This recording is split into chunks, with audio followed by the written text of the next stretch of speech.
அஸ்ஸலாமு அலைக்கும் வரஹ்மத்துல்லாஹி வபரகாத்துஹ். கண்ணியத்திற்குரிய அல்லாஹ்வின் அடியார்களே, சான்றோர் கூற்றுகளுடைய தொடரில் உங்களை சந்திப்பதில் அல்லாஹ்விற்கு நன்றி செலுத்துகிறோம். இமாம் மஅரூஃப் அல் கர்ஹி ரஹிமஹுல்லாஹ் அவர்கள் கூறுகிறார்கள், இதா அராதல்லாஹு பிஅப்தின் கைரன் ஃபதஹ லஹு பாபல் அமலி வஅக்லக அன்ஹு باب الجدل وإذا أراد الله بعبد شرا أغلق عنه باب العمل وفتح له باب الجدل. அல்லாஹு தஆலா எனக்கும் உங்களுக்கும் நல்ல இல்முக்கும் நல்ல அமலுக்கும் அருள் புரிவானாக. ஆமீன். கண்ணியத்திற்குரிய அல்லாஹ்வின் அடியார்களே, அல்லாஹு தஆலா நமக்கு குர்ஆன் மூலமாக ஹதீஸின் மூலமாக கொடுத்திருக்கக்கூடிய இந்த கல்வி அமல் செய்வதற்காக கொடுக்கப்பட்டிருக்கிறது. படிக்க வேண்டும், படித்ததை புரிய வேண்டும், புரிந்ததை உணர வேண்டும், பிறகு அதை நம்முடைய வாழ்க்கையிலே கொண்டு வர வேண்டும். செய்ய வேண்டியவற்றை செய்ய வேண்டும், செய்யக்கூடாதவற்றை விட்டு நாம் நம்மை விலக்கிக் கொள்ள வேண்டும். இது போக மார்க்கத்தில் வீண் விவாதங்கள் செய்வது, தர்க்கம் செய்வது, நீ சரியா நான் சரியா, உனது ஆதாரம் எப்படி எனது ஆதாரம் எப்படி என்று வீணான விதண்டாவாதங்கள், வீணான தர்க்கங்கள், வீணான குதர்க்கங்களை கண்டிப்பாக நாம் தவிர்த்து கொள்ள வேண்டும். இப்படி தர்க்கங்கள் செய்வதால், குதர்க்கங்கள் செய்வதால் குழப்பங்களும் உள்ளங்களிலே கடுமைத்தன்மையும் ஏற்படுகிறது. மனிதன் அமல்களை விட்டு தூரமாகி விடுகிறான். பெருமை வந்து விடுகிறது. எனது கருத்து சிறந்தது, எனது நிலைப்பாடு மிகச் சரியானது என்ற கர்வமும் பெருமையும் அவனுக்கு ஏற்பட்டு விடுகிறது. பிறகு இந்த பெருமையிலேயே அவனுடைய கல்வி வீணாகி விடுகிறது. அல்லாஹ் பாதுகாப்பானாக. சகோதரர்களே, சகோதரிகளே, இன்று நமக்கு இந்த ஒரு அழகிய அறிவுரையைத்தான் இமாம் கர்ஹி ரஹிமஹுல்லாஹ் கூறுகிறார்கள். என்ன சொல்கிறார்கள் இமாம் அவர்கள்?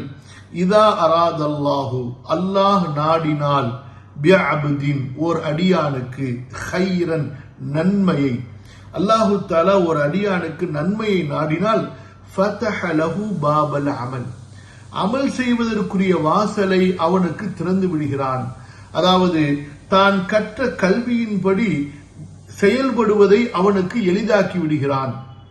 எந்த ஒன்றை அவன் குர்ஆனிலே கற்றுக்கொள்கிறானோ, எந்த ஒன்றை ரசூலுல்லாஹ் ஸல்லல்லாஹு அலைஹி வஸல்லம் அவர்களுடைய ஹதீஸின் மூலமாக அவன் கற்றுக்கொள்கிறானோ, அதை தனது வாழ்க்கையிலே எடுத்து செயல்படுவது அவனுக்கு எளிதாக்கப்பட்டு விடுகிறது அல்லாஹ்வின் புறத்திலிருந்து.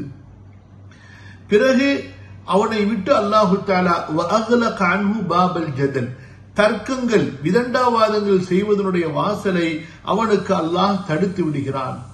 அவர் கல்வியை தெரிந்து கொள்வதற்கு, ஆதாரங்களை உறுதிப்படுத்திக் கொள்வதற்கு மட்டுமே அவர் விவாதங்கள் செய்வார். எப்போது தனது ஆதாரம் சரியானது, தன்னிடத்தில் இருக்கக்கூடிய அந்த ஹதீஸ் சஹீஹானது என்பதை உறுதி செய்து கொள்வாரோ, உடனே அமலின் பக்கம் விரைந்து விடுவார்.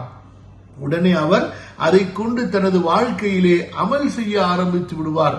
காலமெல்லாம் தர்க்கங்கள் செய்து கொண்டு, விதண்டாவாதங்கள் பேசிக்கொண்டு, குதர்க்கங்கள் செய்து கொண்டு தனது வாழ்க்கையை வீணடிக்க மாட்டார்.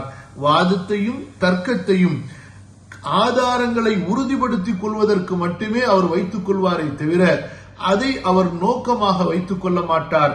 நோக்கம் அவருக்கு அமலாக இருக்கும், நோக்கம் அவருக்கு செயல்படுவதாக இருக்கும். எவ்வளவு அழகாக சொன்னார்கள். இது அல்லாஹு தஆலா ஒரு அடியானுக்கு நன்மையை நாடி இருக்கிறான் என்பதற்கு அடையாளம். சுப்ஹானல்லாஹ். இது நம்முடைய சுய பரிசோதனை. உங்களுக்கு அமல்களில் அதிகம் ஆர்வம் ஏற்படுகிறதா?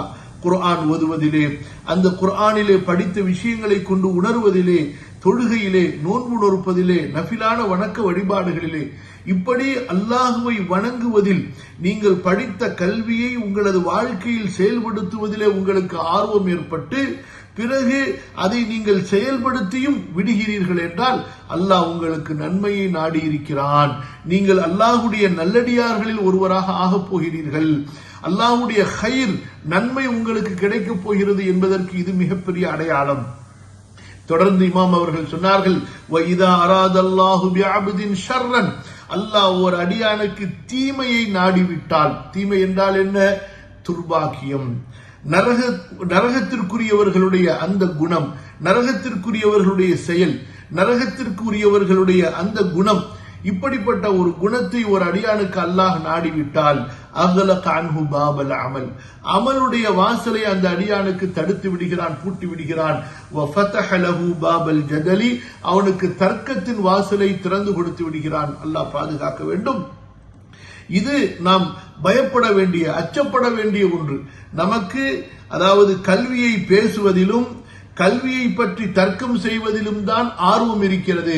ஆனால் அந்த கல்வியில் சொல்லப்பட்ட நன்மைகளை வாழ்க்கையில் எடுத்து செயல்படுத்துவதிலே ஆர்வம் இல்லை என்றால், அல்லாஹ்வின் அடியார்களே, தீமை முடிவு செய்யப்பட்டு விட்டது, கெடுதி நமக்கு உறுதி செய்யப்பட்டு விட்டது என்பதற்குரிய அடையாளமாகும். அல்லாஹ் என்னையும் உங்களையும் பாதுகாப்பானாக.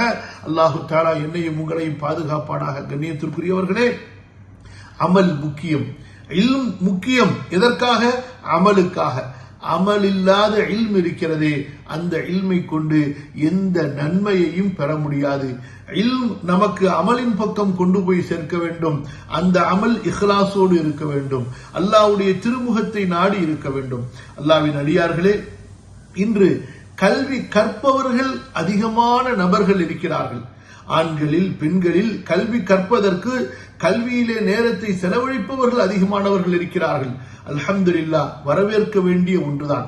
அவர்கள் தங்களுடைய நேரங்களை அல்லாஹ்வுடைய தீனுடைய கல்வியை கற்பதிலே செலவழிக்கிறார்கள் என்பது வரவேற்க வேண்டிய ஒன்று. ஆனால் அதே நேரத்தில் கல்வியை கற்பதோடு மட்டும் நிறுத்திவிடாமல் அதை அமலிலே கொண்டு வருவதற்கான அடுத்த நடவடிக்கையை அவர்கள் எடுக்க வேண்டும். அமலை நோக்கி அவர்கள் அடுத்து நகர வேண்டும். அப்படி இல்லை என்றால் அவர்களுடைய கல்வி பலனற்ற கல்வியாக ஆகிவிடும். அல்லாஹ் நம்மை பாதுகாப்பானாக. அன்பான சகோதரர்களே, ரசூலுல்லாஹ் ஸல்லல்லாஹு அலைஹி வஸல்லம் அவர்களுடைய, நபிமார்களுடைய எத்தனை நற்குணங்களை குர்ஆனிலே நாம் படிக்கிறோம். ரசூலுல்லாஹ்வுடைய இபாதத்துகளை நாம் எந்த அளவு குர்ஆனிலே படிக்கின்றோம். அவர்களுடைய தான தர்மங்களை பற்றி, அவர்களுடைய ஜிஹாதை பற்றி, அவர்களுடைய எத்தனையோ பல நல்ல அமல்களை பற்றி நாம் குர்ஆனிலே, ஹதீஸிலே படிக்கின்றோமே. படித்ததற்கு பிறகு நமது வாழ்க்கையில் அது பின்பற்றப்படுகிறதா என்பதை கவனிக்க வேண்டும்.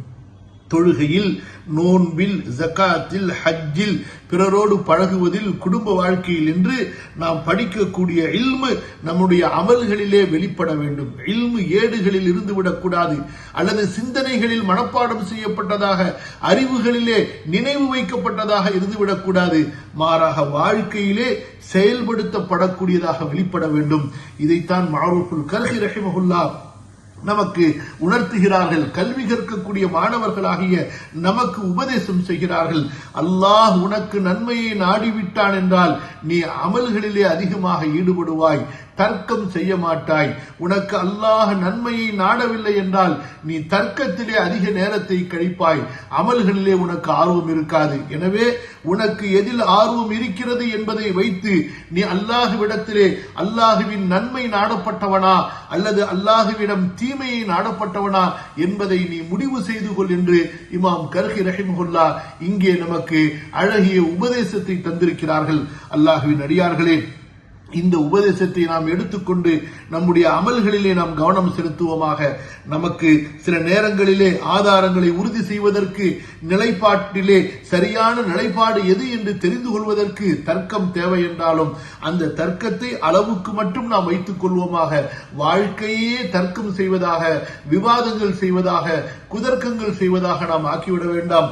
வாழ்க்கையை அமலாக, இபாதத்தாக, நல்ல அமல்களாக ஆக்கிக் கொள்வோமாக. அல்லாஹ் சுப்ஹானஹு வ தஆலா எனக்கும் உங்களுக்கும் உண்மையான கல்வியினுடைய அந்த உண்மையான ருசியை தந்தருள்வானாக. அந்த நல்ல கல்வியினுடைய சமராத் பலன்களை அல்லாஹு தஆலா நமக்கு தந்தருள்வானாக. அல்லாஹு தஆலா எனக்கும் உங்களுக்கும் குர்ஆன் சுன்னாவுடைய அந்த முழுமையான நற்பலன்களை தந்தருள்வானாக. நல்லோர்கள் சென்ற அந்த வழியிலே கல்வியிலும் இபாதத்திலும் பயணிப்பதற்கு அல்லாஹு தஆலா அருள் புரிவானாக. இன்ஷா அல்லாஹ் மற்றும் ஒரு சான்றோர் கூற்றுடைய தொடரில் உங்களை சந்திப்போம். ஜஸாக்குமுல்லாஹு கைரன் வ பாரக்கல்லாஹு ஃபீக்கும். வஸ்ஸலாமு அலைக்கும் வரஹ்மத்துல்லாஹ்.